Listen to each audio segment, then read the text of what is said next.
In this lonely ass world, it's getting colder. I'm not going nowhere if I cannot take my boat there. My mind was bred a little different, yeah, from my own past. If I see heat, why the fuck would I wanna go there? Mama, I make you smile. Mama, your little nigga came from wildin'. Mama, always got in trouble, I was shouted. Mama, now I'm staring at shit. Mama, I'm the pilot. Mama, if I want something, I'ma go get it. Mama, swim with the sharks, piranhas, and fishes. Mama, it's so hard down here, God is my witness. Mama, I know where I'm going. Mama, I'm a fan. It's hard not knowing who is really gonna be there for me. I wish you could be here to see me the day I start touring. Shit be on my mind every second when I'm not recording. I'm waking up conversating with the Lord every morning. I mistakenly took the wrong path, I had to rewind. I fumbled trying to move too fast, I had to keep trying. Growing up, I got in trouble, told myself to keep lying. So much stress be building up, swear I be needing me time.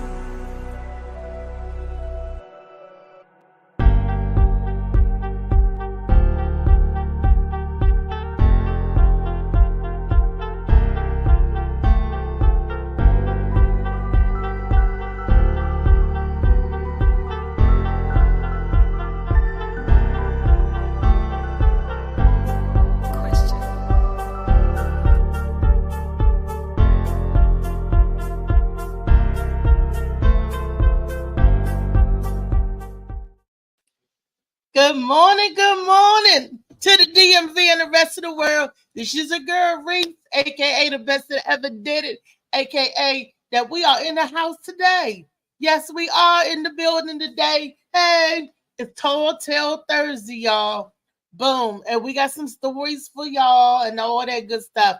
And before I get started, I want to say good morning to my super producer, Mr. Molly Mall. That's the Molly Moss, a CMOS boss franchise. You know, he got that good CMOS for you, and it does the body good. Trust and believe.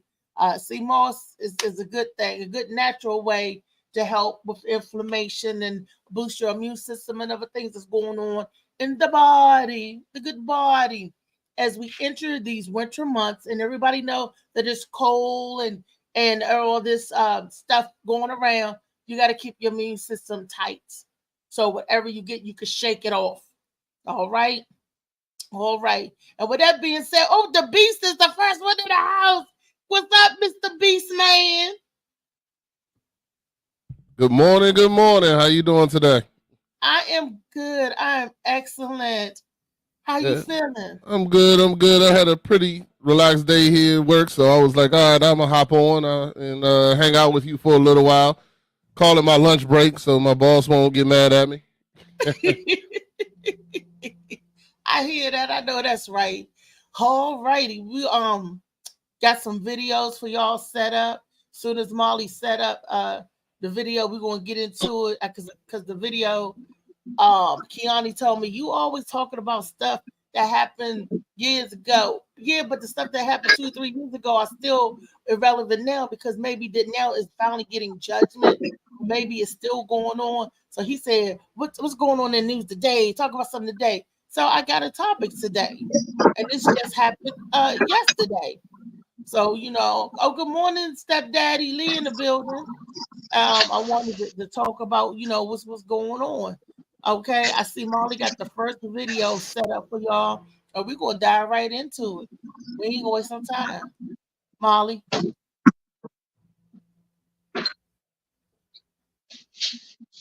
The mother of the Virginia 6-year-old who shot his teacher. She's speaking out about it for the first time. Lindsay Davis sat down with her and joined us with that. Good morning, Lindsay. Good morning to you, Michael. Exactly 1 month to the day, a Virginia grand jury indicted Deja Taylor, charging her with child neglect and failing to secure her gun. When I talked to the 25-year-old and her grandfather, who now has custody of her son, she said she wants people to know she's a good mom. While school shootings in the U.S. are no longer a rarity, what happened at this Virginia elementary school in January was shocking. The shooter was only 6 years old. The victim, his 25-year-old teacher, Abigail Zwerner. Despite being shot, she managed to get all of her students to safety. Female victim, she's been shot in the abdomen as well as a through and through into the hand. Amid the ongoing criminal and civil cases, the family of the first grader who shot his teacher has remained quiet until now. Does he talk about the incident? No. He talks a lot more about the day before or the 2 days before than he does about January 6th. Shortly after the shooting, the family released a statement saying, "Our son suffers from an acute disability and was under a care plan at the school that included his mother or father accompanying him to class every day. The week of the shooting was the first week when we were not in class with him." What can you tell us specifically about your son's disability? So he has ADHD, or some are able to have it at a very mild rate, but he's off the wall, doesn't sit still ever. And why did the school decide that it was no longer necessary for the family to be in class? He had started medication and he was meeting his goals academically. Had your son ever spoken about hurting the teacher, or was there anything any angst that he had against her? No, he actually really liked her. I will say that week he did come home and he was talking, a lot about how he felt like he was being ignored. So he would come home and, "Mom, I don't think that she was listening to me. I didn't like that." And then actually he ended up getting suspended the next day because he was in class. He was trying to tell her something. And she asked him to go sit back down. He threw his arms up. He said, "Fine." And when he threw his arms up, he knocked her phone out of her hand on accident. And he got suspended for that. Zwerner did not respond to ABC News' request for comment, but in a lawsuit, she says the student slammed the cell phone on the ground so hard that it cracked and shattered. She's now filed a $40 million lawsuit against the Newport News School District and Rich Neck Elementary officials, claiming they ignored multiple warnings about the student's behavior and concerns that he had a gun.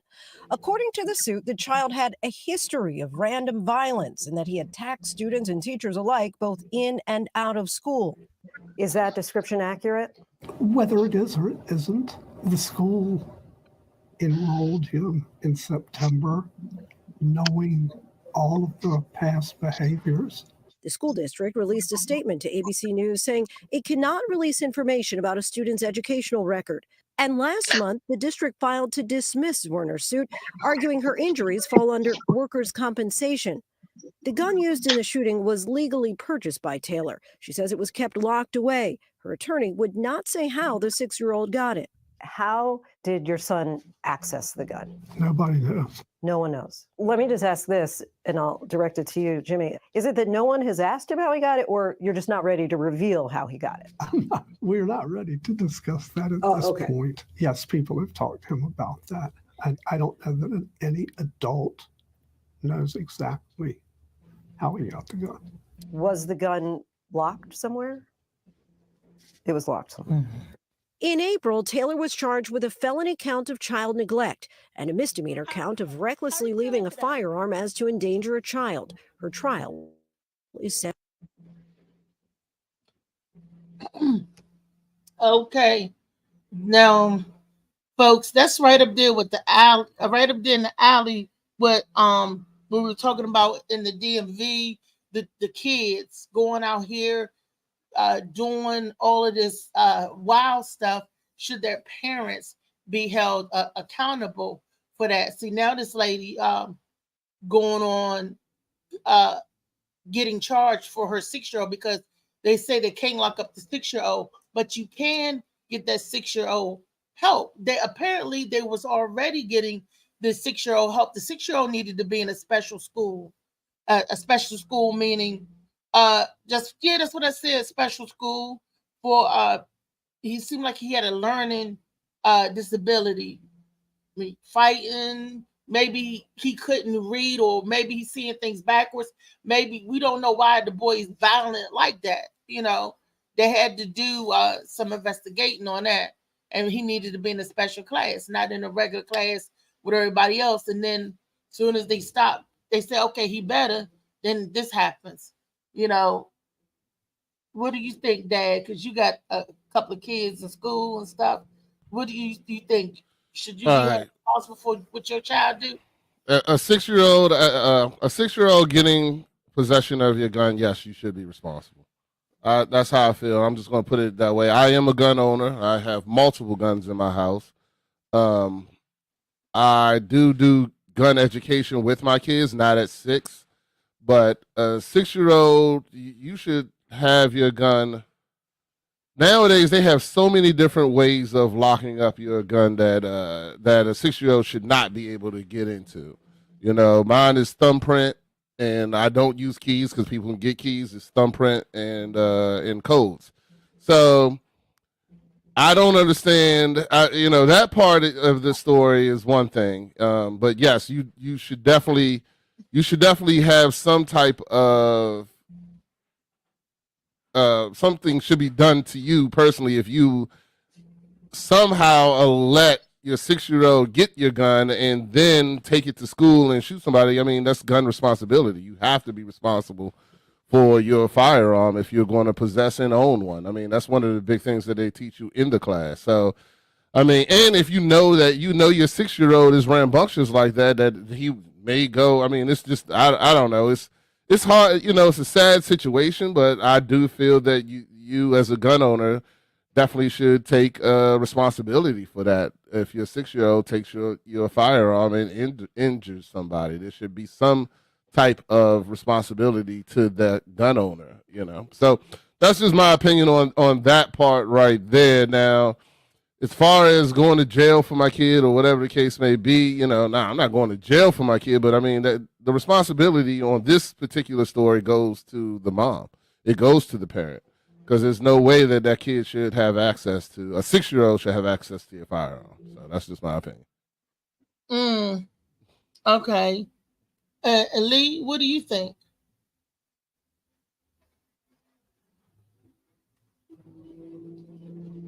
I can't hear you, Lee. I can't hear you. I said it is the kid. From the beginning, because we couldn't hear. Can you hear me now? Mm-hmm. Can you hear me now? Yes. Okay. I honestly, yes. The parents is responsible for the gun. For the kid getting the gun, we're supposed to pay close attention to our children.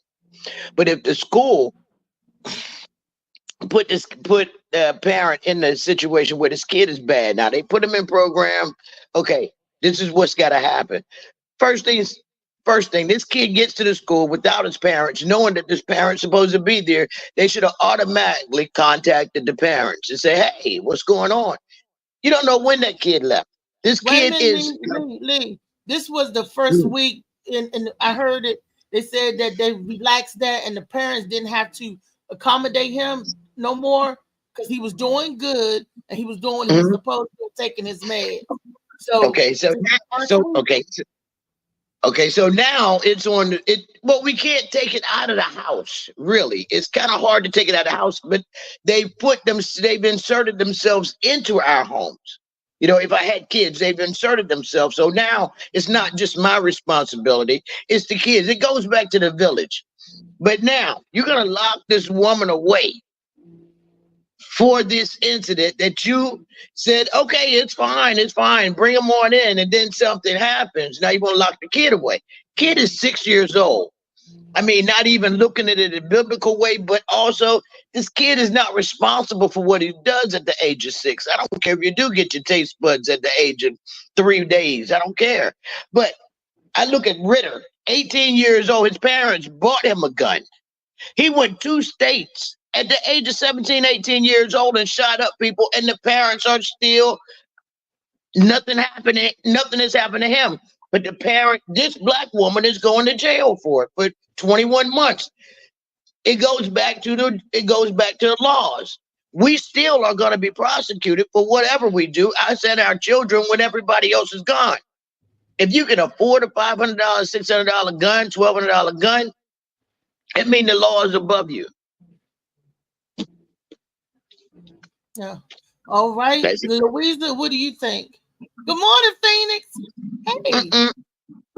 Happy Thursday, everybody. I did not hear what was going on. All I heard was someone being locked up for 24 months over a gun charge.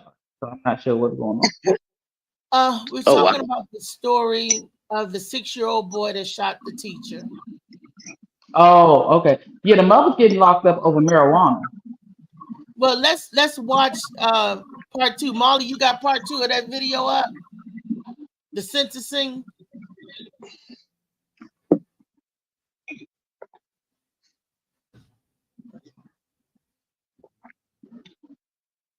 Watch the part 2. The boy who shot his teacher at Newport Beach was sentenced to 21 months behind bars. Deja Taylor pleaded guilty to federal charges for using drugs while having a gun and lying about her drug use and buying it. Taylor's son took her handgun to school and shot his teacher, seriously injuring her. 21 months is what prosecutors recommended.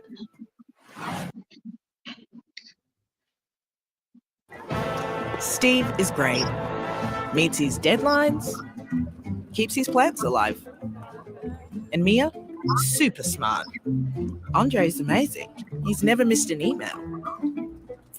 But from here, you can see they're part of something bigger. One team building the world. At Atlassian, we believe real progress takes all of us. Working together it went on by, new I sources think. I of don't know. energy. I heard a little bit, but it kind of went away. We start with the monster game in the NBA. They went to a commercial. Off of that was the video I got off of YouTube. I heard that it said she got 21 months, but I couldn't hear what it was for. I think Phoenix said it was for because she had drugs in the house when they went in there. Oh, for lying. Said for lying on her gun application. Oh, okay. On her gun application. Because she had drugs in the house. No, well, they said that for she gun was application. lied about getting high, Has been and they said that it's 21 months Here you behind go. bars. Hold on. Taylor pleaded guilty to federal charges for using drugs while having a gun and lying about her drug use when you buying can't it. use drugs and Taylor's have son guns. took her handgun Yeah. to school So and whenever, shot his teacher. so in Maryland, when you get a handgun license, 21 months is what Virginia. prosecutors recommended. well, I'm sure it's probably the same in Virginia too, but I know for Maryland, when you get your handgun license, you are not allowed to have a marijuana card or buy marijuana in any way. So, like, I can't go to a marijuana, any kind of the distilleries or whatever the case may, dispensaries, and buy marijuana because I have a registered gun in Maryland. Well, when I took my test, they did my fingerprints, my background check. They asked you a series of questions, like do you do drugs? They do the regular background stuff. And once my background cleared, I'm a licensed gun owner. I don't have to carry, but I do have a license to be able to have one in my house. They asked the same thing all over, but maybe at that time she had not bought no drugs from a distance. Maybe she wasn't on drugs at the time when she put it in, because sometimes it takes them. How long do it take? 30, 40, 45 days? No, it don't take that long. It'll take 30, 40, 45 days for it to clear? Nope. Nah, well, not now. It'll take like a week. Then and there. Nah, it take like a week. It take like a week. It don't take that long. Take a week. When Did I it take a week for you? School, they cleared me right there and there the same day. They fingerprinted me. There was this machine, and they did whatever the finger. I got cleared right then and there. It didn't even take that long. Yeah, right out in Glen Burnie, boom. Yeah, I gotta I did get too. the name of the academy and show y'all my certificate. No, So I had to wait because mine came through my job, and then I went and got my personal. See, and even when you get your personal, you still gotta wait a week. When you buy the gun, you still gotta wait, unless it's a AR or a shotgun. If you're buying a handgun, you still gotta wait a week when you buy the handgun in Maryland. I don't know, Virginia, I don't think it's the same, but. Oh, well, I'm telling you, we was at that school. No, it's not. It's never been. Everybody. Right then and there, I was already approved. And Virginia, I could purchase the gun. I guess because I was already cleared and everything. Maybe that's why I could purchase. But when she gave us our thing and I got my little car, I didn't have to wait. And I bought my gun insurance.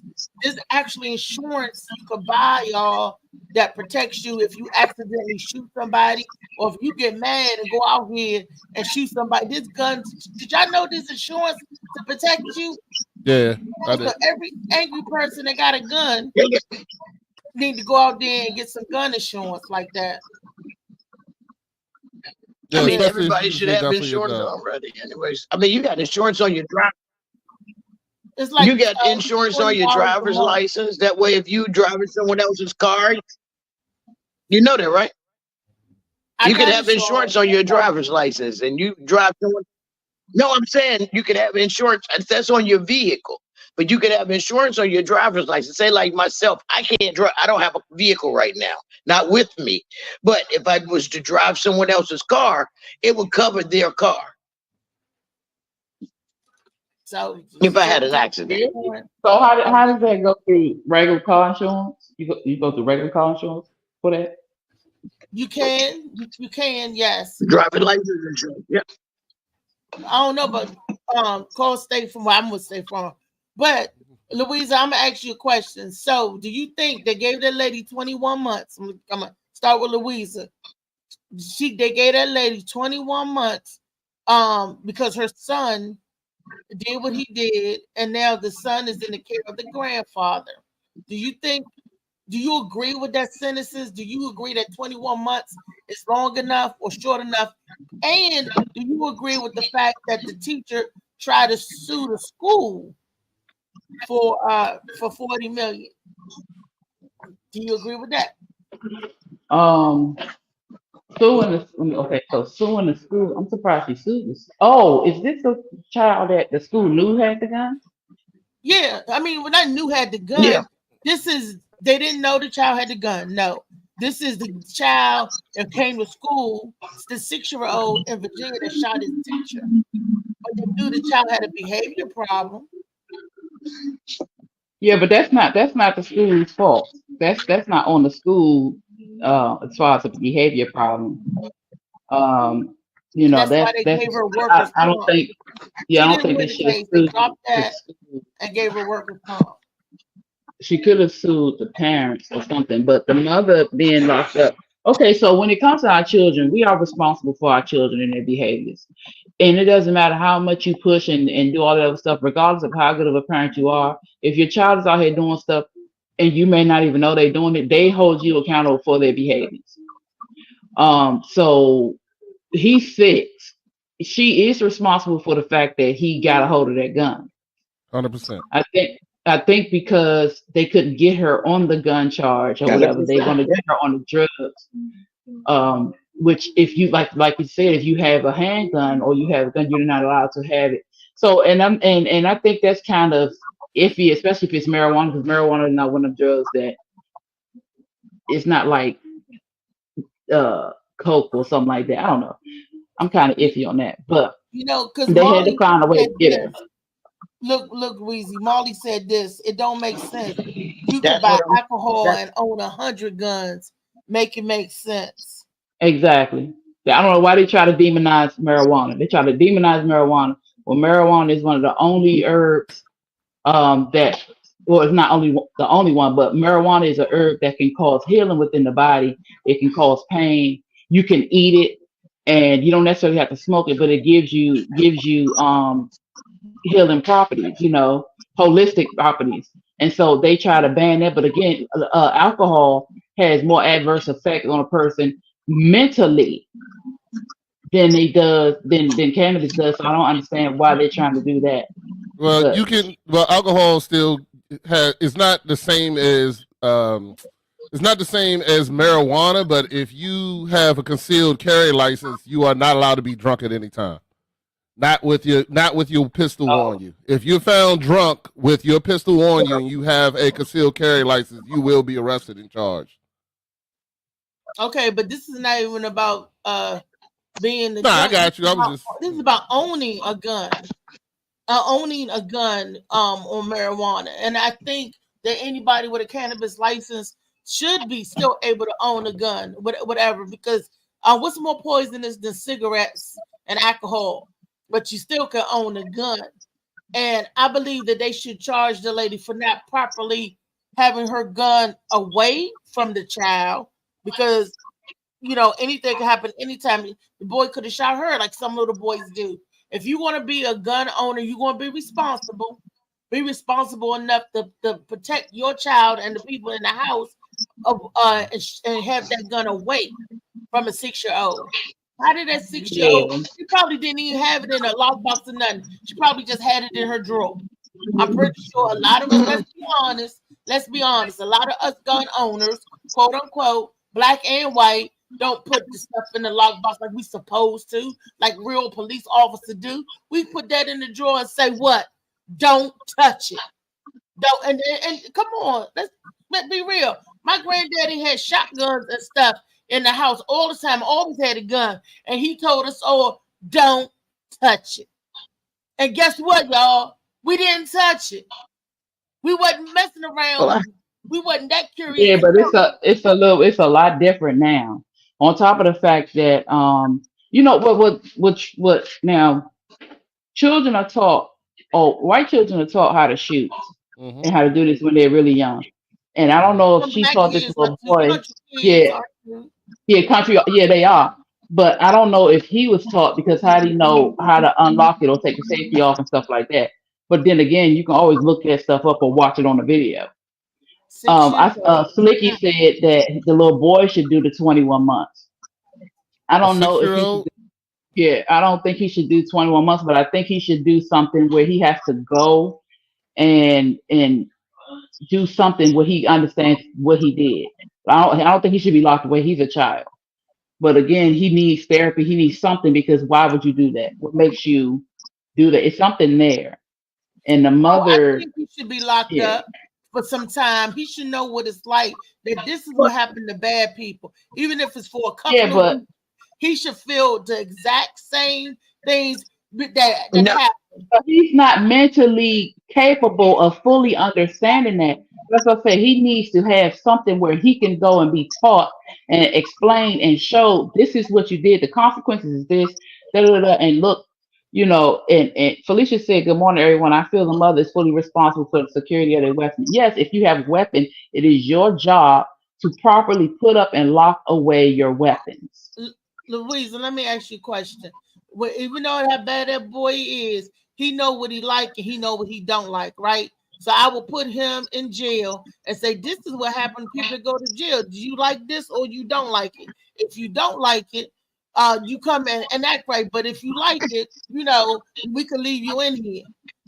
And that's what I'm saying. There used to be a program called Scared Straight, where people would go to jail and get something. He needs to experience, he needs to see what his life would be like going down this path. He thinking, oh, there's consequences and repercussions. What you gonna do? Take my video games away? What you gonna do? Take certain stuff away? They don't care about this. They need to see what really happens behind bars, because a lot of people that get to jail and have no clue of what it's really like. So I think they need a sample, just a little sample, not 21 months, but a couple of days to show this little boy, your life is no longer your own no more. You depressed and you rambunctious. You don't want to listen now.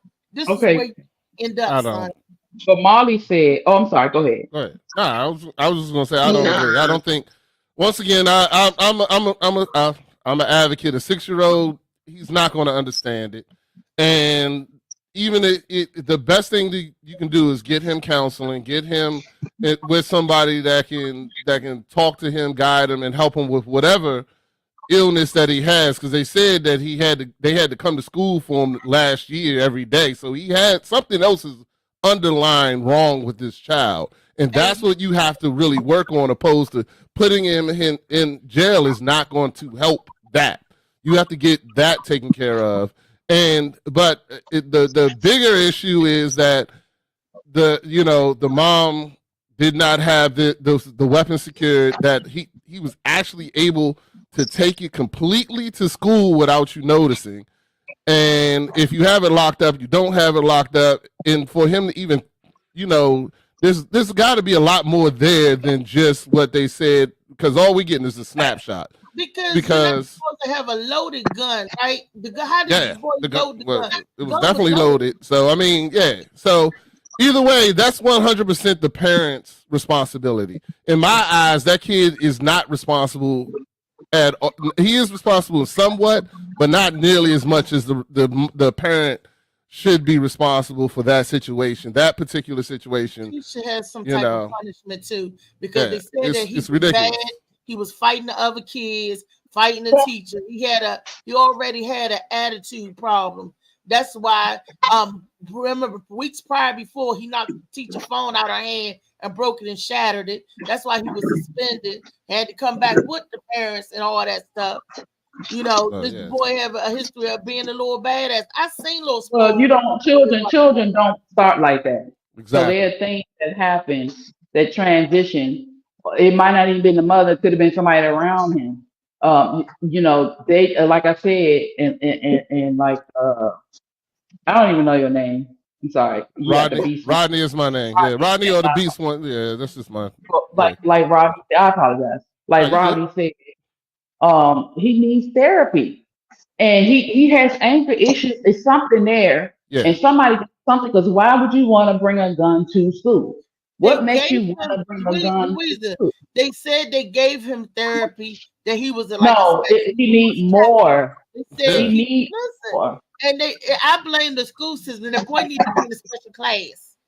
If he fighting the teachers, fighting the students, they gave him therapy. They even gave him medication and his treatment plan. They even said that he was following his treatment plan and all of that.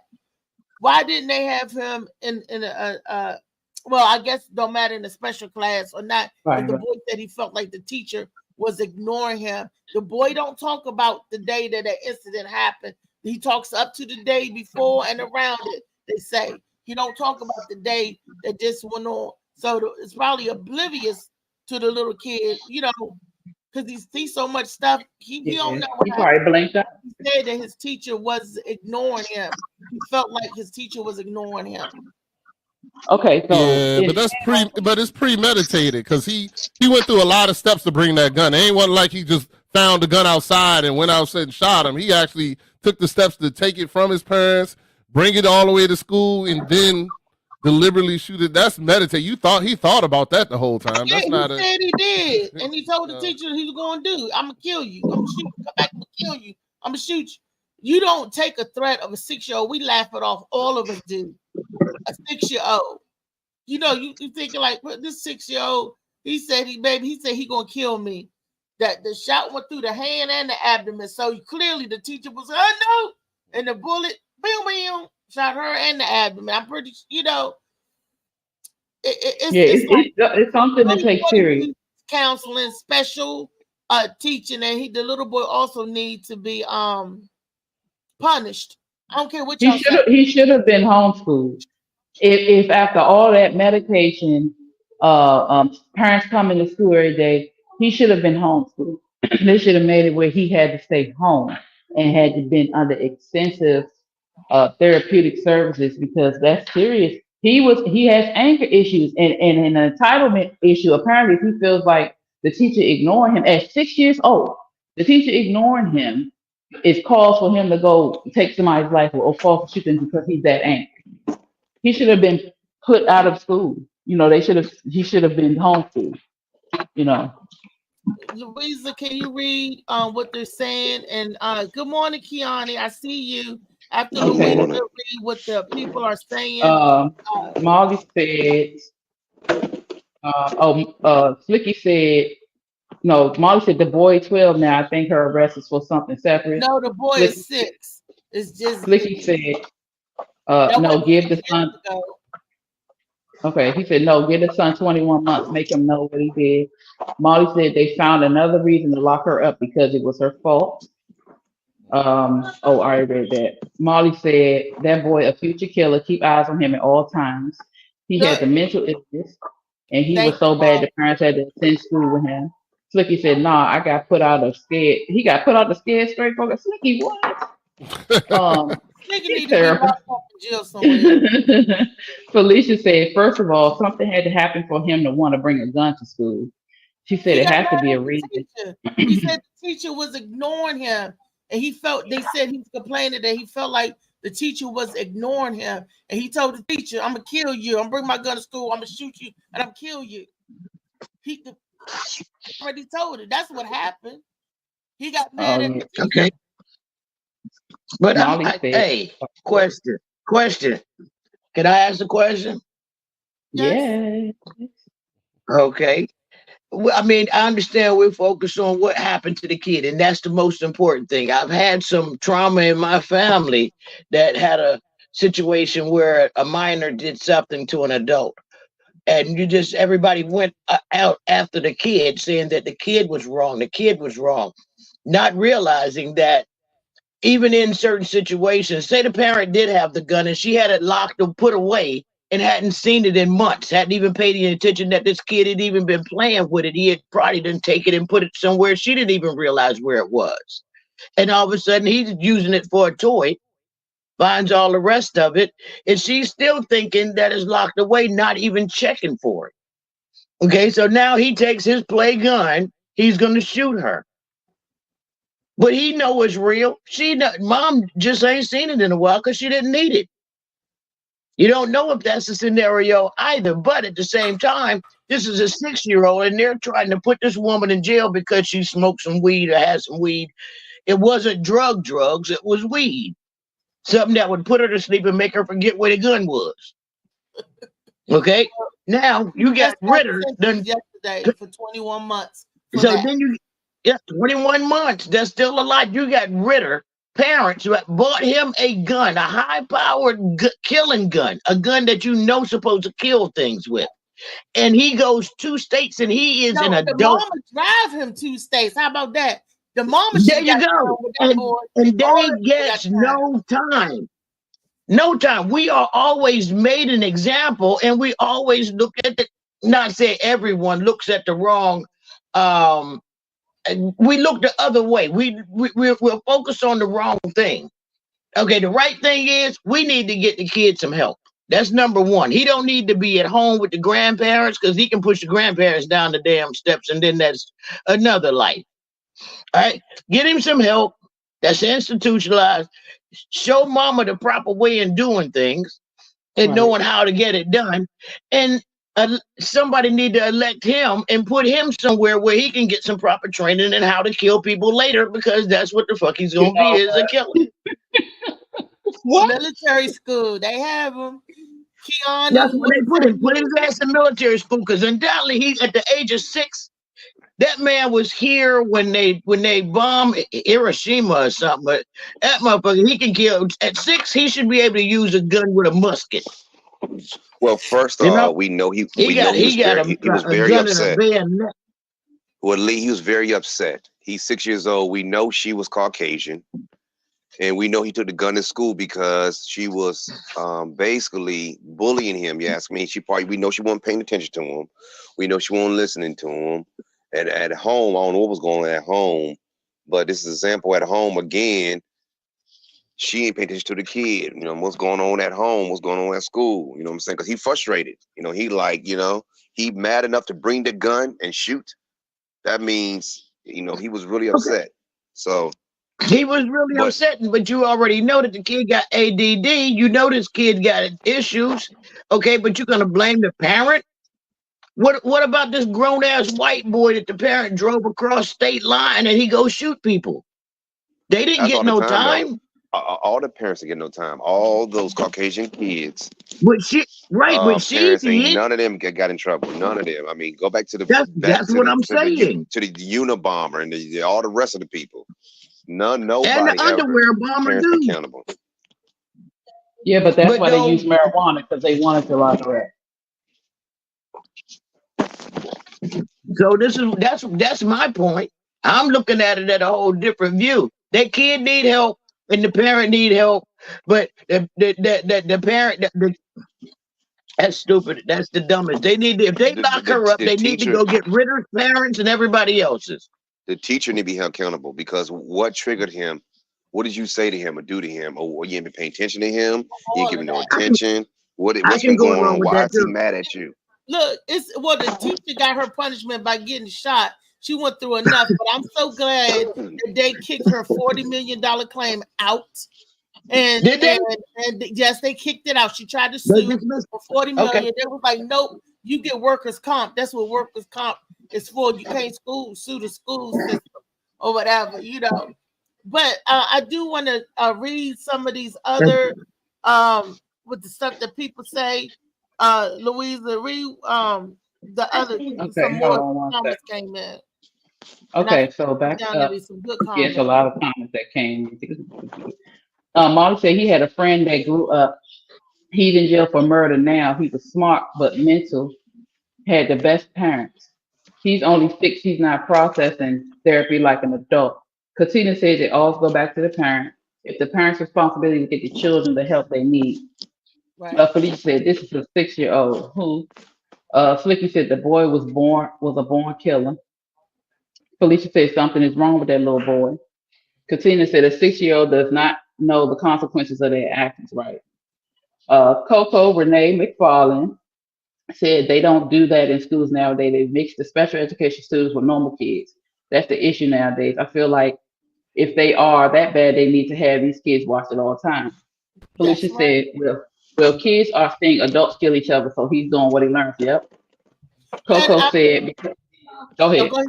What Coco said. Oh, Coco said because the classes are mixed nowadays, I feel frustration in the kids because sometimes these teachers do ignore the special kids, and that's not fair. She said, right. Slicky said, weed is legal. He said, so how can they lock her up? Katina said they let Rittenhouse out because they said he was defending himself. Lies. Felicia said a 6-year-old that knows how to open a lockbox, get a gun, conceal it all the way to school, and no one knew he had a gun. Then that's a lot of folks dropped the ball. Molly said, Slicky, you can't own a weapon and smoke weed. Katina said, if you ask a 6-year-old what killed me, they probably cannot tell you. I don't think they fully understand. And I'm not going to read Slicky because he might incriminate himself.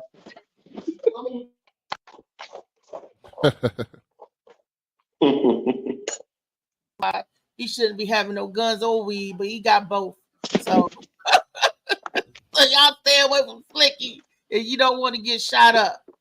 Okay, but I agree with Coco Renee said when that's why they call special ed, because they need a special attention and special training. And I disagree with their mixing them up with the regular kids because they're setting them up for failure.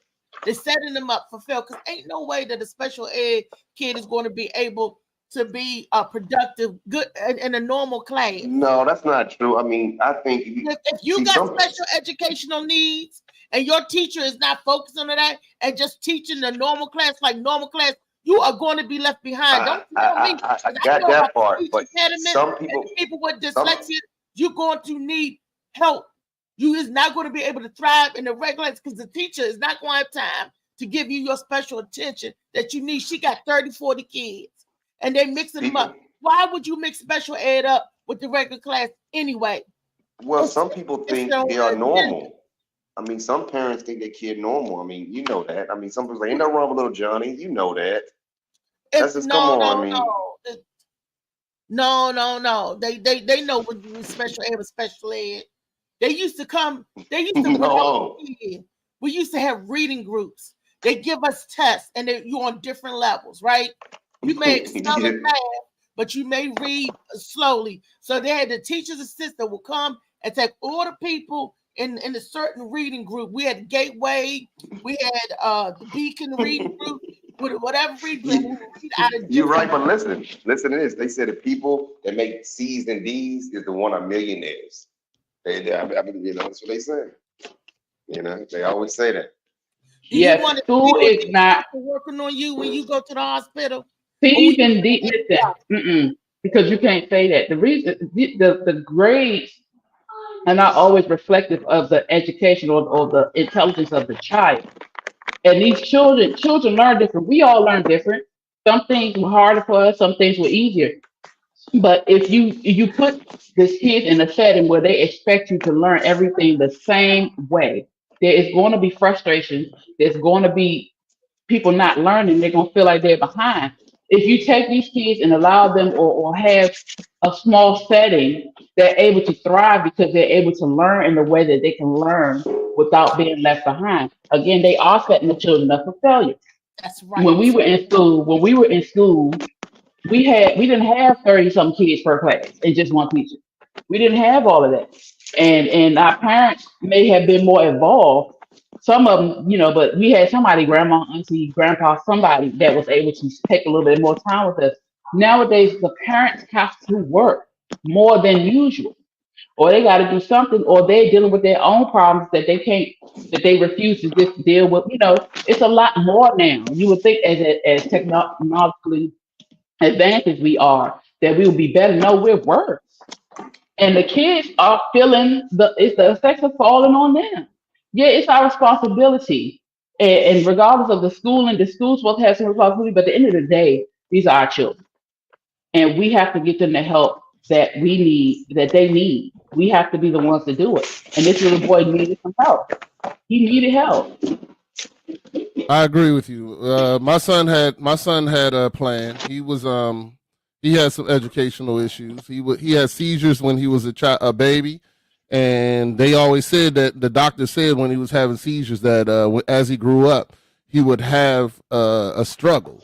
And it took a lot of taking him to specialists and this, that, and other. I even put him in private school for a while, but then I ran into the same problem that the private school couldn't handle his needs, and I was paying for it. And I said, well, you know what, son, if you're going to get C's and D's, you might as well do it for free. You know what I'm saying? So I then put him in public school, and it took me to put him in martial arts. He did MMA training, a bunch of other stuff, boxing, this, that, and the other, to get his mind focused enough where he started realizing his own issues and solving them. And now, he's graduated, he's going into the military, all that kind of stuff is happening, but you have to be that parent. You have to be a child's advocate every day. You can't take a day off. You can't not be, just because the teachers, and I mean, I had teachers that told me things that I just looked at and was like, you just don't want to do your job.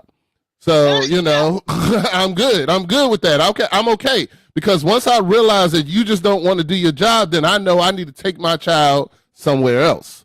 And fortunately I did have the means to do that.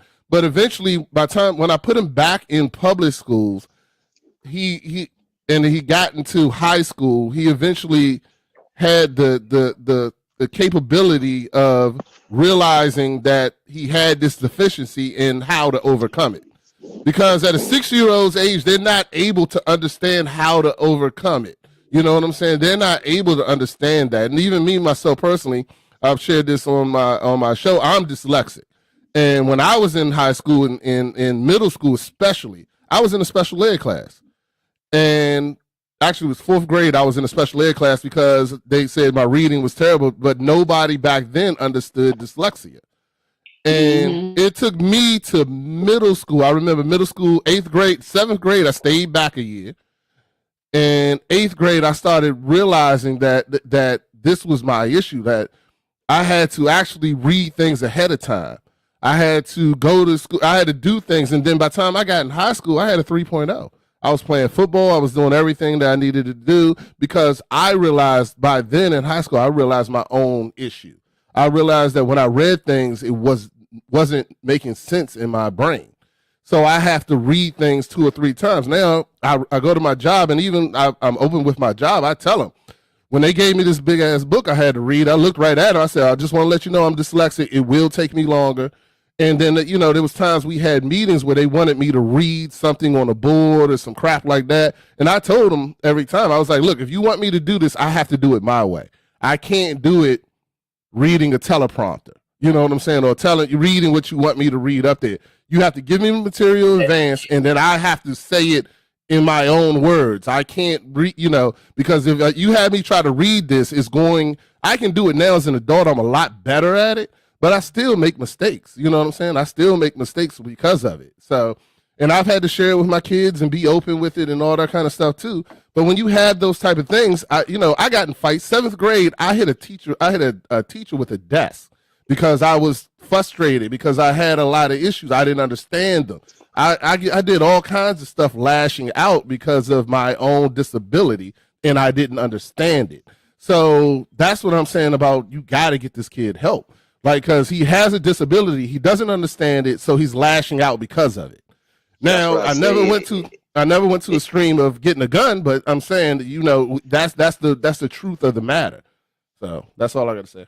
Yeah, anybody need help with your kid, call me, because I know exactly what to do. And that's why I was explaining it. That's what I was saying, Reese. He just explained it. See that? Everybody need to be in the same class. First, it need to be 2 to 3 teachers in one class.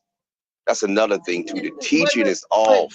The teaching is off. Money out of the teacher budget, and they don't pay the teachers. And that's a problem too. That's a problem too. The teachers not getting paid enough.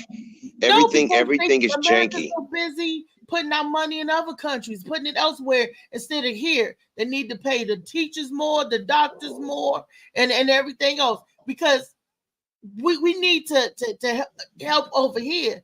They paying teachers and professors the bare minimum because they don't care about the educational thing. Yeah, like, of course. Like we do, but they care about war in other countries and all that other stuff. Sending aid to this, sending aid to that. We need help here.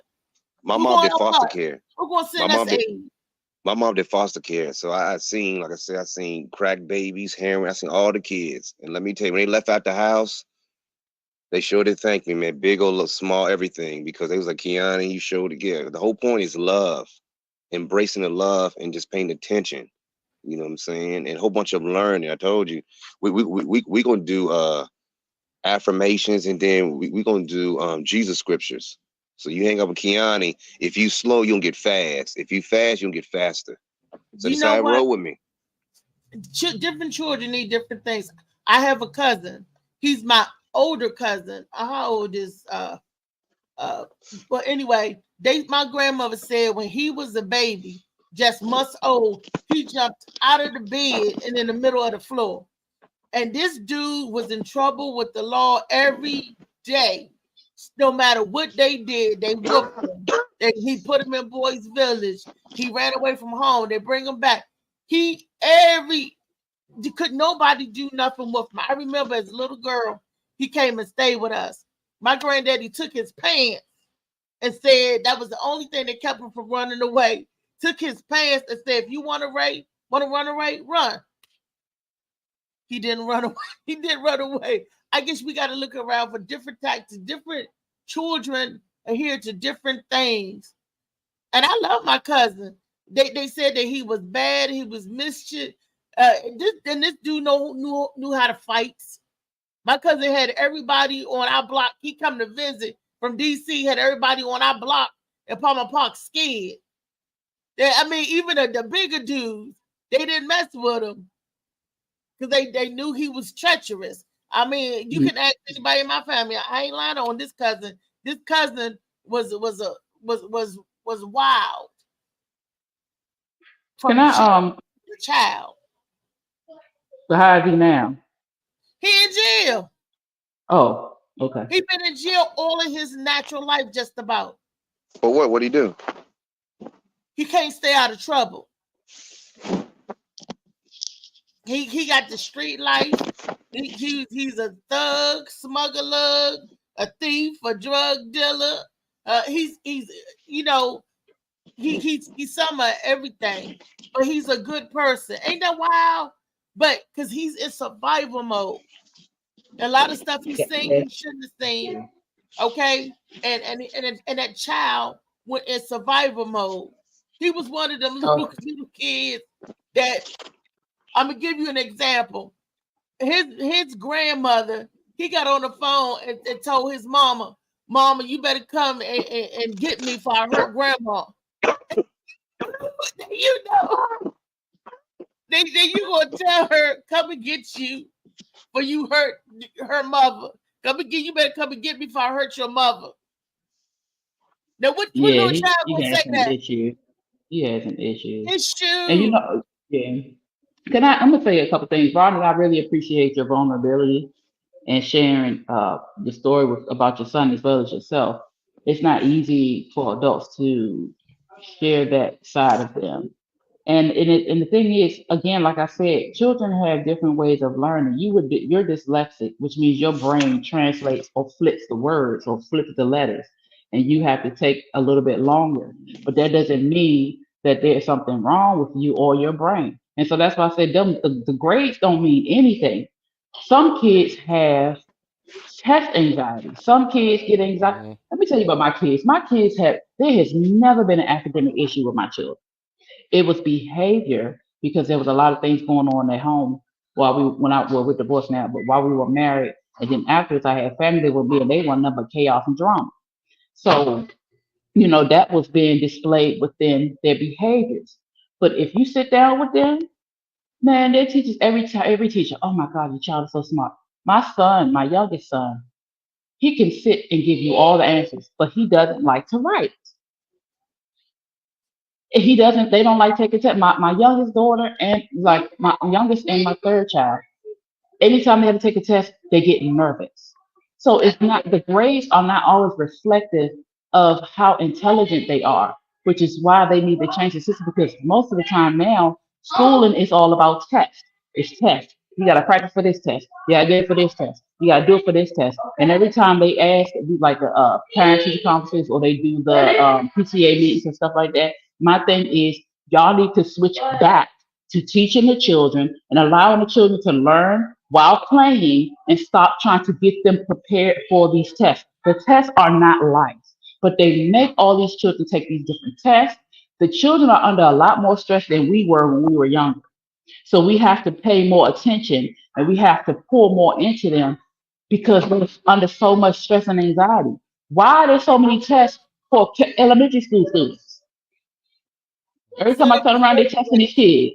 That's a part of the agenda, Louisa, and the separation. Yeah, but then they sending all this stuff in, and you're at this percentile and this many kids. No, because if I sit down with my child can outread you, or this child can outread you, or this child can do this math problem really, really quick, but you want to put them in front of a daggone board and stress them out over some tests. You're not teaching them to learn for life. They're teaching them to learn for the test. Yeah, that's true. That's the problem. That's one of the problems. And like these kids have anxiety, they're stressed out, they're frustrated. And you only this old, you shouldn't have these problems. Well, the world has changed so much. They have information coming to them at the drop of a hat, like snap, snap, snap. They getting all this information, the news, all this stuff. We didn't watch the news when we were younger. Well, Louisa, what about the kids that's the A students? They get straight A's. What about them kids? But that means they don't have problems. Absolutely. Let me tell you something. I was one of those students who got the good grades. I didn't say about school, but at home, it was a whole different world for me. You could not tell by me at school. School was my outlet. I needed school, and I loved to learn, and I did my work, but you couldn't tell by looking at me what was going on in my house. You had to know what was going on within my house. You know what I'm saying? That's exactly. Now, flip the script. I was going through a lot in my house, right? But I used school as the outlet, like you said, but I also fought all the time. They had me seeing guidance counselors. They had me in counseling because they said I was a manic depressive. They said that I was manic. Can you imagine that? A manic. How old were you?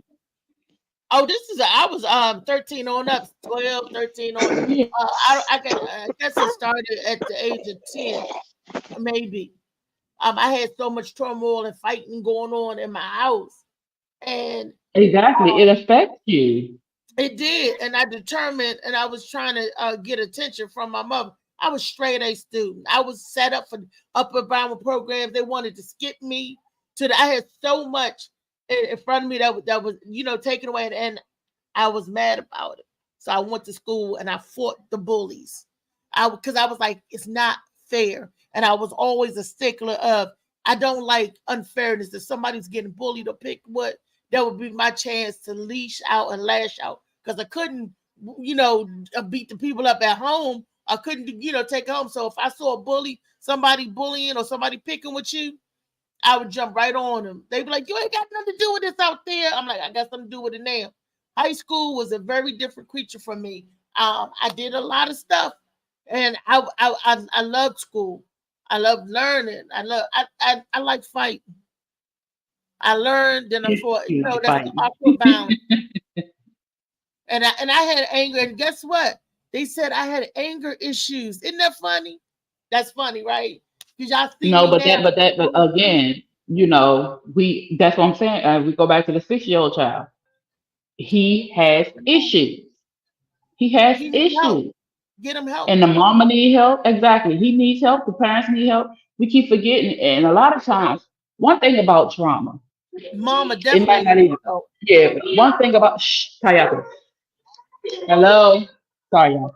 One thing about trauma, it keeps you stuck where the violation happened. It could be physical, it could be mental, it could be emotional, it could be not even anything done directly to you. You could witness something. But if you don't deal with it, you are stuck in that place. We don't realize that as adults, that sometimes a lot of our reactions, our behaviors, our avoidance, and all that is because of the things that we experienced when we were younger. And she could still be stuck there and is not really capable of getting her son in that place. And so he's affected by everything. You know, it's a trickle down effect, you know, and so it's important that she gets help and the son gets help. And he's with the grandparents, they probably need help. You know, everybody needs, they need to be surrounded. Help with dealing with this child. Katina said that there are many schools. She said there are many choices on schools. Perhaps your children should attend a Montessori school. I went to a Montessori school. Matthew Henson Elementary was a Montessori school. I ain't see no difference. I ain't see no difference from But they usually District Heights to Berkshire. I ain't see no difference. Yeah, I put my son in many, many schools, from you name it to whatever. It was all about the teachers and whoever that person was, if they were going to take the time to, you know, be patient and deal with your child. The school doesn't matter. The schools matter, but I mean, like I said, until, you know, if your child needs to be homeschooled, then you just have to do it. You know, I have a friend who has 4 kids. One of them's homeschooled, 2 of them go to school. You know, the other one is a baby. She's now started going to school, but he was like, my son just couldn't flourish, so we had to homeschool. You have to do, you know, like I said, be the best advocate. You're gonna be the best advocate for your children, so you really have to be that. Yeah. I mean, yeah, you're supposed to be. You're absolutely right, and not all parents are. But I get you. Homeschooling. Who gonna be home to teach the school if the parent got to work? Sometimes you gotta make something gotta give. Yeah. You know what I'm saying? Something gotta give. And if we had to do it, we had to do it when they shut down the country. Yep. You gotta make when there was no choice. Along with the kids. But you got to go to work every day. Like I had to work every day. Sometimes I had 2-3 jobs. There was no way that I would be able to homeschool Tyree. But when I had downtime, when I didn't have that, I gave him the attention that he needed from birth. Right. He came out my stomach. He didn't come out the coochie because I couldn't. So they had to cut him and get him out. So as soon as he came out my stomach, and I didn't hear him cry. And I was scared, and I thought my mother was in the wood. I said, "What's wrong with him? He's not crying." So I heard one little cry, and then he stopped crying, and I heard him. I heard the sucking noise. He was sucking on his fist. I said, "Oh shit, he's gonna be a special one. He ain't acting like a normal baby." I said, I in my mind, I was like, "Oh, I'm gonna have to give him some special treatment or whatever." But he was just the opposite. He was so smart. And everything I gave him, I kept giving him. I was giving him attention that he needed from birth. So when he got to school, he didn't have to act out. He didn't have to try to catch up. He was already ahead of the game. And a lot of parents, we got to take time with our children and prepare them so they could be ahead of the game. So they won't have to be behind or on the same level when the other kids first started. It's us as parents. We got to do that. Like Molly said, what did Molly say? Molly said they have a job that is also your work from home now. Yep, raise it. You right. Yeah, but it's sometimes hard to get those because that's what I'm looking for. But you know, the thing is, society, there's some assholes. The government, they're assholes. Why is it that everything's going up? Everything's going up. The money's not going up. The hours that you have to work is going up. So it's taking you out of the household. It's taking you away from your kids, and it's done on purpose. You know, it's so many different layers as to why things are happening and what needs to be done. And like you said, sometimes you don't have the choice to be home with your children, so you send them to school. But again, the schools are overfilled and it's not enough teachers, and the teachers aren't getting enough because the teachers need therapy. Everybody need therapy. Everybody need help, They're not and it's properly so much trained like going they used to on. be either. They're not Yeah. trained to deal with They getting different them, and then the personalities. teachers are getting younger and younger. This teacher, one of my daughter's teacher in middle school, she was like 22, Yeah. and she was sitting there talking trash and getting smart. And one of the girls in there had said something back there, and she was calling her a B out her name, ready to fight the girl. I mean, this is what's happening. Yeah, a lot of these young teachers be dating the student. How you in high school? You 19 in high school and your teacher 22. What? Come on now. And the teacher's looking like, what did I do? The boy's grown. See, Hey, shout out to this dude, 11th grade English. She was the finest teacher I ever saw in my life. Jesus. I tried, but it didn't work.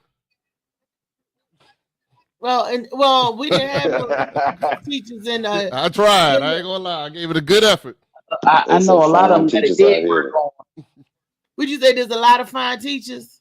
There's a lot of fine teachers. Oh my! I mean, I when remember I go- our math teacher, Miss Mayo, at Andrew Jackson Middle School. She was light skinned, and all the little boys liked her, Miss Mayo. But she was so timid, she couldn't teach the class good because all the boys be like, "Ooh, Miss Mayo, Miss Mayo." And on the flip side, because she took Mr. Ramsey's place, Mr. Ramsey was cooler than the other side of the pillow. Everybody liked Mr. Ramsey. I got straight A's in Mr. Ramsey class and Mr. Kaleli class because I was questioning on my teacher. I was paying attention to everything. And they was young, but then you had some perverted men who went ahead and messed with the little Yeah, me too. girl. Because Our shop teacher, I couldn't stand our shop teacher. He gave me the creeps. I ain't like him. All I know is I became the class snitch in 11th grade. I was snitching all them niggas out from this dude. It didn't matter what was going on. I was telling her everything. Somebody was cheating on a test, I was snitching. Rodney, you need help. But real quick, before we get out of here, there's one more video. You trying to get them apple for him. Down. Huh? Molly, if you could bring that. He was trying to get them apple points. A piece of it. Now, I don't know if y'all know, because I'm going to ask y'all, Rodney, Louisa, and Kiani. Okay, one of my friends, I ain't going to say who, they said we were talking about the Back to Africa movement in 1822. That was the year. She said that no black people ever made it back to Africa because they killed all the black people. I said, wait now, hold now. Wow. I said some black people actually successfully went back to 1822 and they started the colony called Liberia. That's how Liberia, Africa got started and became the free state. They call that the free state. They say that now because they free slaves went back and started colonizing Liberia. And she was like, I don't ever remember seeing that or seeing that. So I went and dug up the information and I just want to share it. In case y'all say, I don't never know about no Africans going back, no Americans going back to Africa. 1822, it's in the books. They don't teach us that in school. You got to go look for it, but it is true. And it's called Liberia. Molly, just drop some knowledge. A small West African nation is often overlooked in the annals of history. Yet, it holds a singularly remarkable legacy in the world. It was founded by freed slaves from the United States. Keep watching as we embark on a fascinating journey through time, tracing the footsteps of the freed slaves who founded Liberia. Along the way, we shall uncover the challenges they faced, the achievements they accomplished, and the lasting legacy they left behind. Please don't forget to hit the like and subscribe button. It helps our channel grow and allows us to make more videos like this one.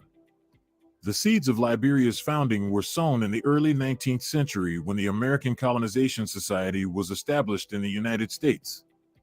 This organization aimed to create a colony in Africa for freed slaves who faced discrimination and marginalization in their homeland. The ACS, as it was also known, believed that by resettling these individuals in Africa, they would be able to enjoy greater freedom and opportunities while also promoting the gradual abolition of slavery in the United States. In 1820, the first group of freed slaves set sail from the United States, bound for the shores of West Africa. The voyage was fraught with peril and hardship, as these pioneers faced not only the dangers of the open sea, but also the uncertainties of their new lives in a foreign land.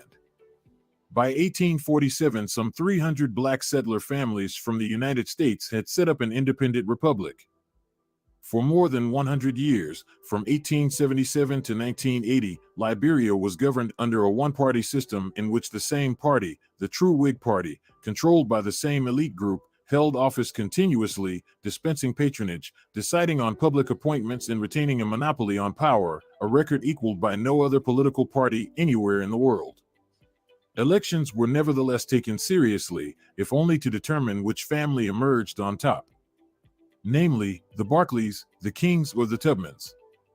As members of a ruling aristocracy, the Americo-Liberians, as they called themselves, were immensely proud of their American heritage. They developed a lifestyle reminiscent of the antebellum South, complete with top hats and mourning coats and Masonic lodges. They built houses with pillared porches, gabled roofs, and dormer windows resembling the 19th century architectural styles of Georgia, Maryland, and the Carolinas. They chose as the national flag a replica of the American Stars and Stripes, with a single star, and used the American dollar as legal tender. Just like white settlers in Africa, the Americo-Liberians constructed a colonial system subjugating the indigenous population to rigid control and concentrating wealth and privilege in their own hands. Despite their origins as descendants of slaves from the Deep South, they regarded black Liberians as an inferior race, fit only for exploitation. The nadir of Americo-Liberian rule came in 1931 when an international commission found senior government officials guilty of involvement in organized slavery. When other West African states shed colonial rule in the 1960s, the Liberian system stayed much the same.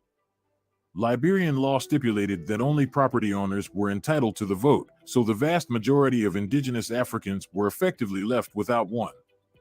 Small numbers were assimilated into the ranks of the ruling elite, country boys adopted by coastal families, girls selected as wives or concubines, or ambitious hinterlanders climbing the ladder. During the 1970s, a few were co-opted into government. Local administration in the hinterland was largely run by indigenous officials. But essentially, Liberia remained an oligarchy where 1% of the population controlled the rest, some 2 million people.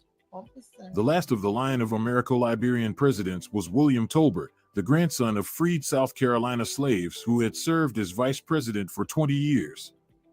A Baptist minister, he attempted a series of cautious reforms, abandoning the top hat and tailcoat traditions favored by his predecessor, William Tubman, selling the presidential yacht and abolishing a compulsory tithe of 10% of every government employee's salary that went to the True Whig Party.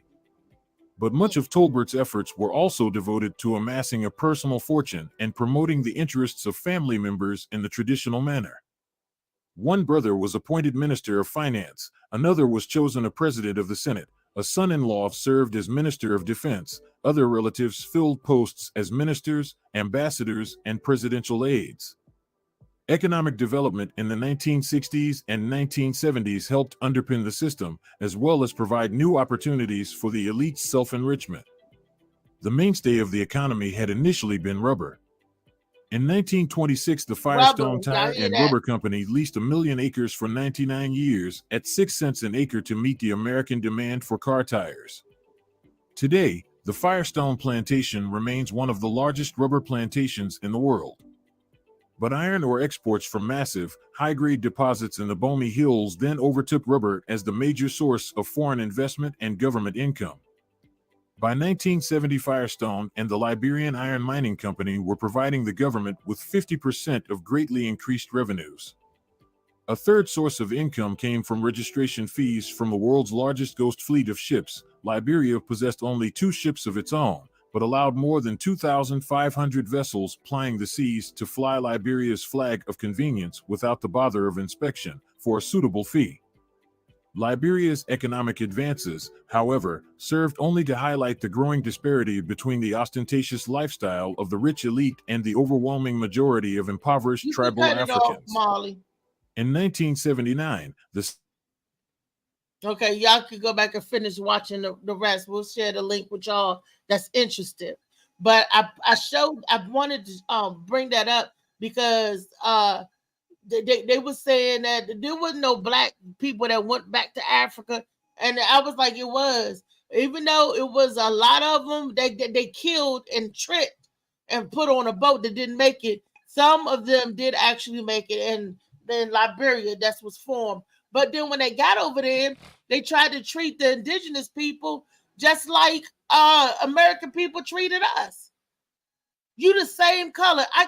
I'm going to enslave you. I can't see enslaving nobody like that. I'm going to beat you like they did us in America and do the same thing they did to you. You're not no better than me. You're not no better than me. And if you go by the Bible and Revelations, God said everybody is under subjection. There are no respectful person, meaning ain't nobody better than nobody. You're all going to get judged and dealt with the same way. Whether you're Christian, Muslim, Judaism, whatever. If according to the Bible, you're all condemned. But these people think because I came from Northwest, I'm better than the people in Southeast. Or the people in Southeast is beneath me. That's like a class system. That's racism at its finest. Because it's mental, it's in here. But I just wanted to tell the person, Lee, there was black people that actually went to Africa, Lee. Like I said, Liberia. Thank you. Anybody want to add or say anything about that? I mean, they were doing. I mean, they basically was doing what was done to them and taught to do. And I mean, you know, Liberia has a lot of issues. But I mean, I want to go back to Africa myself. So I might start a 2024 trip back and get some property over there. Give me some stuff. But you know, unfortunately I won't take no slaves with me. I got you. There's land to be bought over there in Africa. My friend Tab is doing a thing where as many people they can, you want to take back to Africa over there in Ghana. I can't wait to go. Tell them I would like to go. Yeah, I heard you can have more than one wife. I don't know about more than one headache. You can't handle one wife. Exactly. More than one. No. Hey, Reese, can y'all hear me? I don't know. Can you hear me? Yeah. Hey, how y'all doing? Okay. Hey, Kiani talking about have more than one wives there and leaving them there when he come here. So I think that's what the brothers trying to get at. So if y'all got it twisted, he's not concerned about headache. He can leave and then come back when he want to. Exactly. Hey, I'm alive and put oh Lord, those are women like Reese's. Just stay away from them. You know the type. You know. So hey, look. It's funny y'all talking about the history of Liberia, and it's true. Like you said, hurt people. What's my guy name? Sony Woods. No, Rodney. Yeah, brother Rodney. Oh. And he, you know, that's some true shit. You know, people hurt, and so you know no better. But when you talking about whipping people, they said nothing about them going there whipping people. They was just saying people was like, you know, because they felt they had to, you know, technology and all the extra. They was leading class, but they weren't whipping people and doing what they was doing here and enslaving people. Like, no, what they meant, it was indentured servants. People would come from like the indentured areas, like what they call the interior areas. I'm sorry, the interior areas, which they call like the countryside. So you sending your cousin from somewhere deep in the country, in the South somewhere, and sending his ass to New York City. But nigga, when you get here, it's not just for you to come sit on your ass. You have to go to school, but you have to, you know, pull your share here. So whether it means something to help in landscaping, or if it's female, you help with the household, but you gonna get an education and do better for your family. They will adopt you like that. So I look. So what he's saying is not exactly the same way where people were brought up to be, you know, they might say houseboy and all that, but they was given opportunity to go to school and better themselves. That's why their family actually let them go ahead with these people. So, yeah, a lot of things you were saying is true, but then it's just the way things were said. Is like, there's a lot of gray areas right there.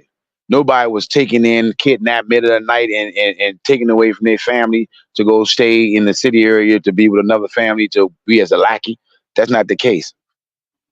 But and the good, yeah, concubine and all that. They were taking the concubines. First of all, that was tradition. That was tradition. No, that first of all, what part of town you from? I'm Reese. from Maryland. You see that, right? See how she said that shit? You see how she said that? That was to all the people on here from DC. She said that with an uppity nose. I'm from Maryland. Okay, hold up. I don't say what part of DC.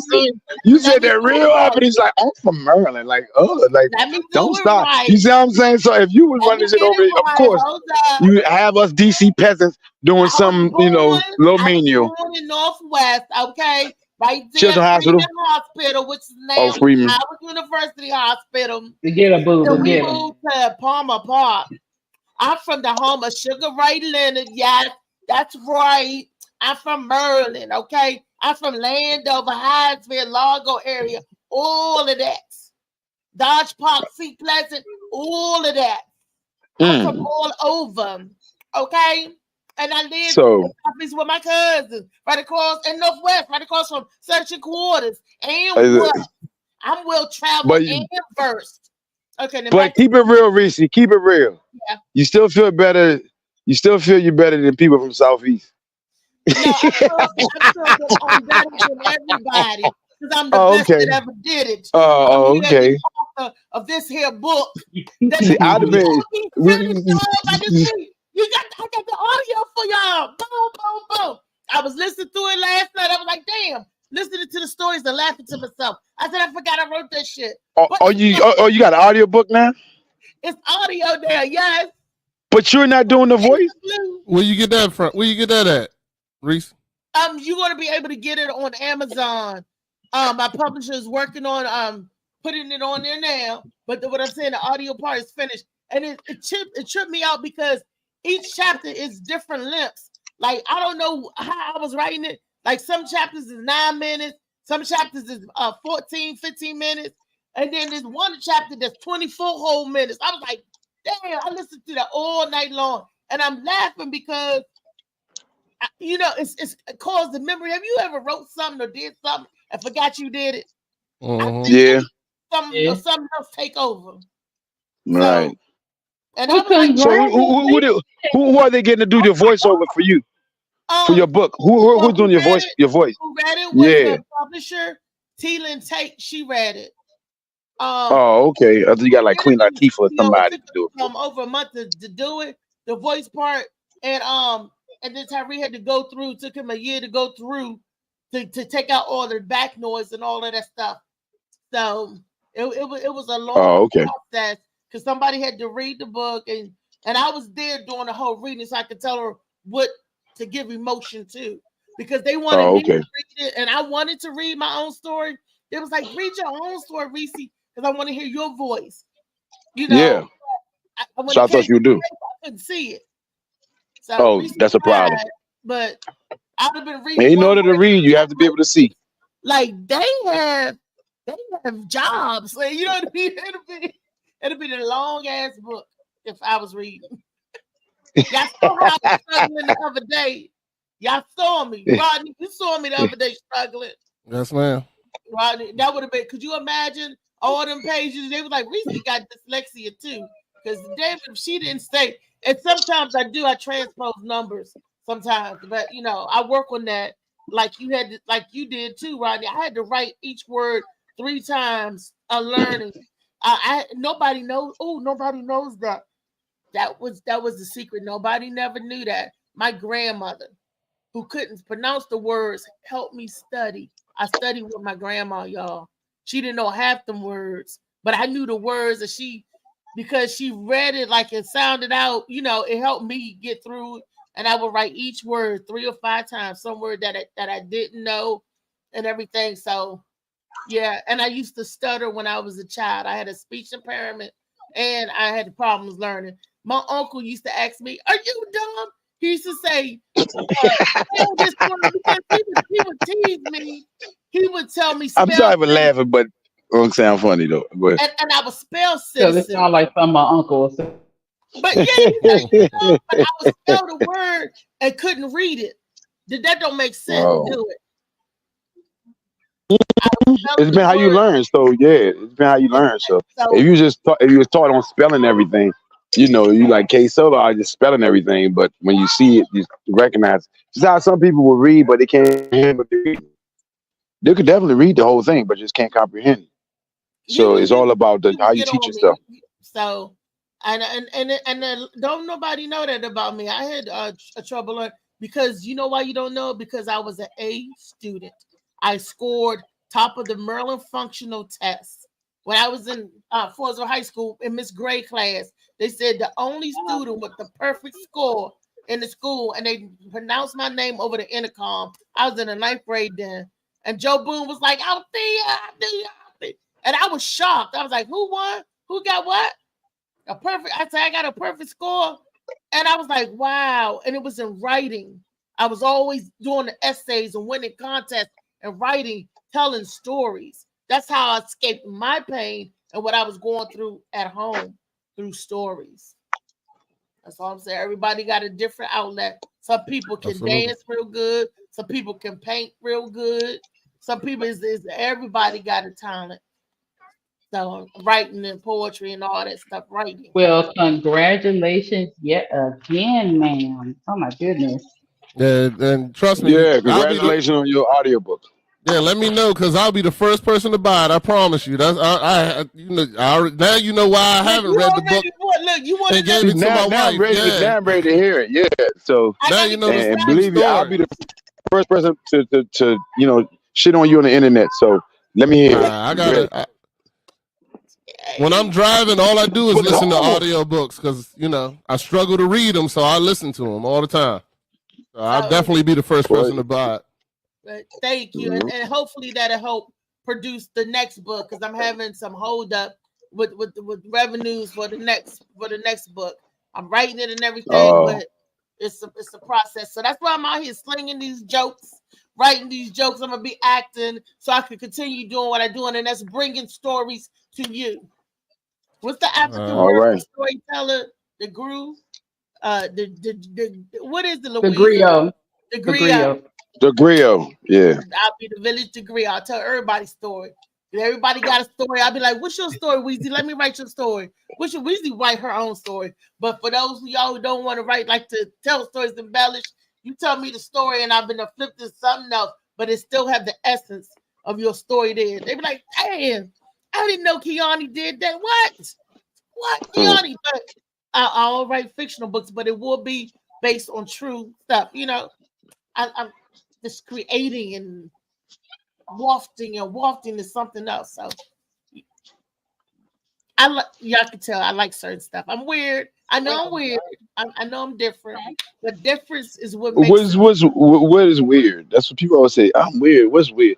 Weird to me if you like grabbing. What's weird to me is like you putting jelly and mustard on your sandwich. That's weird. You know what I mean? Somebody them two together. Sweet and bitterness together. Some people do that's weird. That's considered. Yeah. Not on peanut butter and ham. Some people God. Look. I like that a prison hookup? Always say, don't yuck on someone else's yum. I gotta go to the dentist, y'all. They getting ready to drill another hole in my head. What happened? Oh wow. They couldn't fix it for all the stuff from last time, so I gotta come back today. And I gotta be on. I gotta be there in 30 minutes. Good thing she's just 15 minutes away.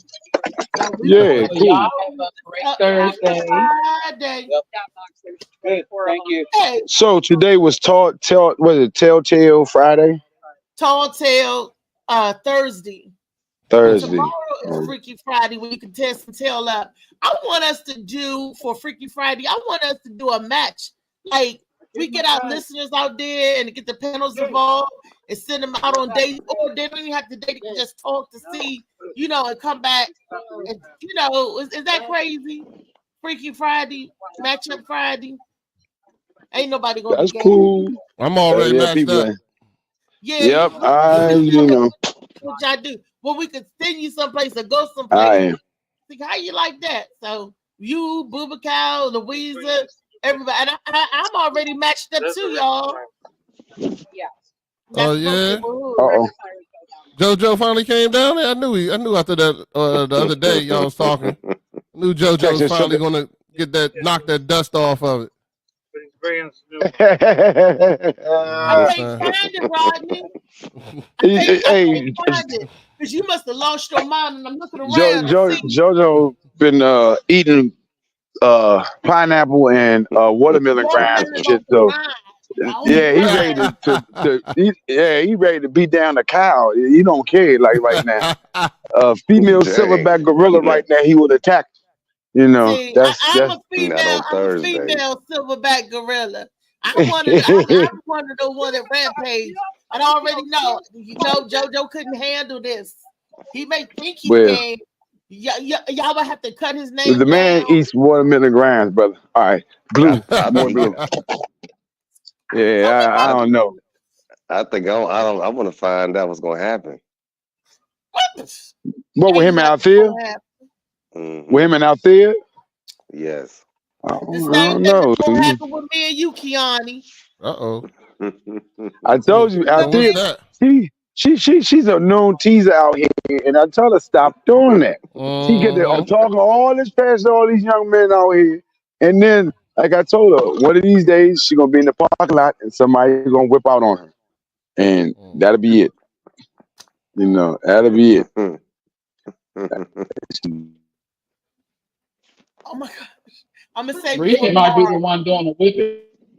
I'm gonna save it for tomorrow. What you say, Louise? I got the whip. That's right. I Thank said, you. yeah, you might be the one doing the whipping. That's right. I gotta go, guys. I gotta finish getting dressed. All right. I gotta put my shoes and stuff on. So I gotta go get this mouth done. So I can Happy keep my pretty Thursday, smile. y'all. See you tomorrow. Yes, Freaky Friday tomorrow, y'all. Bring your freak, your kinks, because we're gonna talk about the kink. Are you kinky or are you freaky? Are you kink? And what's the difference between kinky and freaky? Y'all gotta tell me. So I'm giving y'all a little insight right now. Got a beep. I think that's Bubba Kyle with that That's Booba ring. Kyle. Booba Kyle, I'm gonna call you so we can line up Coach K's tonight. I'm gonna call you so we can talk about if we're gonna be on tonight. You and Kiani. All right, I love you guys. Molly, take us out. Peace. Everybody do the cool sign. Put up something cool, y'all. Pose for the camera. Everybody be cool. Look, Rodney. Kiani, be cool, Kiani. What you do? Booba Cow, be cool sign. That's you smiling in the camera. You and Rodney a trip. Y'all, man. Oh, damn, man.